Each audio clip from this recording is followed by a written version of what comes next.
What up, y'all, man? So, listen, today we have an important topic because we need to talk about leveraging your credit and what does that mean, right? Now, what does that mean when somebody say, how do I leverage my credit, right? Now, all of you guys know that I teach credit repair. I teach credit repair. But what about those people that already have good credit?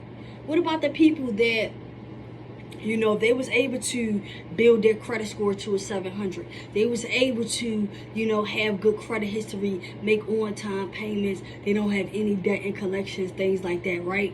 So when it comes to leveraging your credit, guys, one of the most important factors is simply understanding what does that mean, all right? Now, for me, what that means when it comes to leveraging your credit is being able to use credit as a resource, as a financial tool, as a financial vehicle to be able to leverage that in other ways.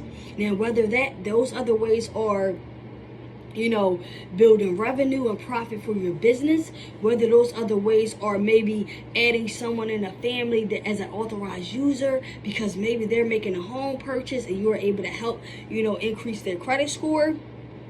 Maybe leveraging that credit to buy a home, maybe leveraging that credit to rent a home, rent a car, invest in, a business, invest in product, guys. Leveraging your money, leveraging your credit plays a big factor into how far we are able to move in this game, right? In this financial game, in this game that focuses on money. Now, sometimes, guys, and I understand this, if you've read my ebook 700 Credit Club, if you've read the book, literally my introduction title, guys, speaks about the fear of money, right? And how a lot of times we have this fear that, oh my God, I don't want to mess up anything on my credit. I don't want to get any credit cards. I don't want to take out any loans. It's bad. It's all bad, right? But one thing we have to understand is that there's a such thing between good debt and bad debt.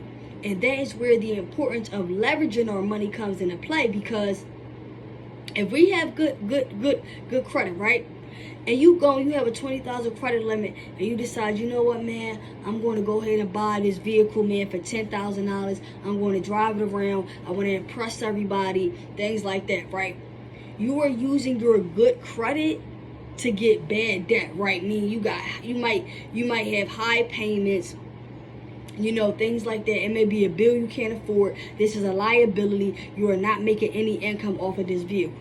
But now you might have that same 20,000 in debt, but you use it to start a small business, which gains you capital, which gains you cash flow, to where you can reinvest the money and also pay back that debt. That's the difference between good debt and bad debt. If we're buying liabilities versus assets, that's a difference, right? So now, when you have that 700 credit score, you're asking yourself, what do I do with it? What you need to do is start understanding that you need to stop being scared, stop being afraid. You need to leverage that debt. You got to start getting credit cards.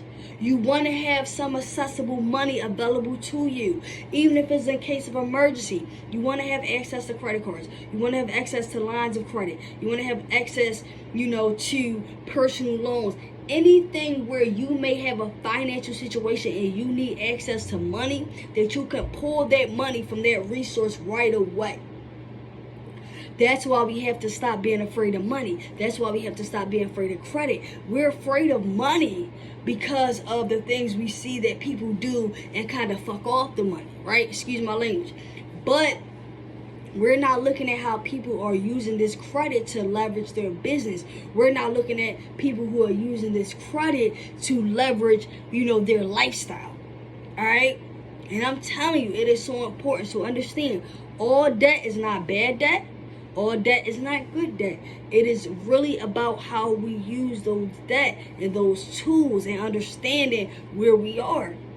Because a lot of us have, not a lot of us, but some of us have 700 credit scores and we don't know what to do with it, right? At the end of the day, when it comes to getting a mortgage or a loan, you may know somebody, your partner may be a few points away, and you don't even know that. All you got to do is add them as an authorized user, right? So speaking of these authorized users, guys, I will be offering trade lines, right? And a trade line is pretty much a superpower.